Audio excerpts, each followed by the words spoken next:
नमस्कार सर. नमस्कार. माझे नाव पल्लवी विश्वनाथ ढगे. मी इचलकरंजीहून बोलते. माझं टेलरिंग मटेरियलचं दुकान आहे. मला ब्रह्मविद्येबद्दल आमच्या शेजारील मामी सौ कौशल्या नितीन सुतार या 19व्या वर्गाच्या साधक होत्या. त्यांनी मला सांगितलं. प्रथम मी योगाचार्य श्री सिनलकर सरांचे आभार मानते.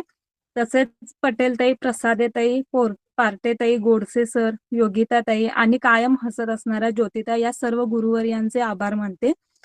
ब्रह्मविद्या ही शारीरिक आरोग्य, मानसिक स्वास्थ्य व बौद्धिक उन्नती प्राप्त करण्यासाठी खरोखरच खूप खूप छानच योग साधना आहे.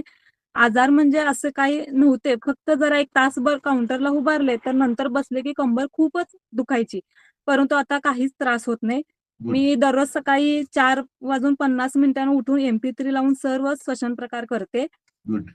ज्यावेळीपासून मी ब्रह्मविद्येत उतरले तेव्हापासून पूर्ण दिवस मी फ्रेश असते. अजिबात कंटाळा येत नाही.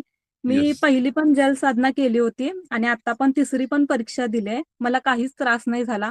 नाहीतर Yes. माझं पोट रिकामं असलं ना, मला मळमळायचं, डोकं दुखायचं, चक्कर मारायची, असं सारखं होत होतं. परंतु आता 7 दिवस प्रत्याहार केला, खरं मला काही म्हणजे काहीच त्रास झाला नाही. Yes. ब्रह्मविद्येमुळे माझ्या विचारात पण खूपच फरक पडला. पहिला मुद्दा म्हणजे कोणी काही बोललं तर खूप जिव्हाळा लागायचं, रडू यायचं, टिकल्या वाजवायच्या बंद झाल्या. परंतु आता Good. असं काहीच वाटत नाही.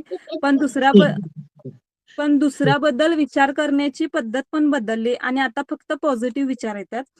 तसेच तुम्ही अन्नाबद्दल कृतज्ञता, पाणी चार्ज करून घ्यावे, हे सर्व आधी काहीच माहित नव्हते. आणि सगळ्यात मोठं म्हणजे भलं करची साधना, यामुळे सुद्धा आमच्या दुकानामध्ये भरपूर 90% फरक पडला.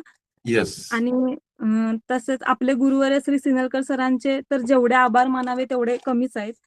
कारण बायकांचं आयुष्य कसं धुणं धुवा, भांडी घासा, जेवण बनवा, आले गेले बघा, यामध्येच पूर्ण दिवस जायचा.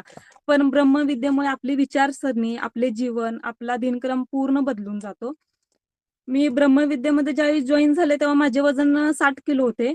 मग मी तिसरी परीक्षा होती त्या दिवशी वजन केले, त्यावेळी 66 किलो वजन होते. आणि आता थोड्या वेळापूर्वी वजन केलं तर 53 किलो झाले माझं वजन. अरे वा, गुड. Yes. आणि माझ्या दोघी तिघी मैत्रिणी मला म्हटल्या, मला अगं किती बारीक झालेस, किती छान दिसते, चेहरा किती तुझा ग्लो आलाय बघ तुझ्या चेहऱ्यावर, असं Yes. ते म्हणतात. त्यामुळे ऐकलं ना खूप छान वाटतं. असं आपण 7वं आसमान पर असल्यासारखं वाटतं. खूप छान वाटतं. Yes. हे सर्व शक्य झाले सर ब्रह्मविद्येमुळेच. आणि यामुळे ब्रह्मविद्येचे कोटी कोटी प्रणाम. धन्यवाद सर, धन्यवाद सर, धन्यवाद. धन्यवाद. धन्यवाद.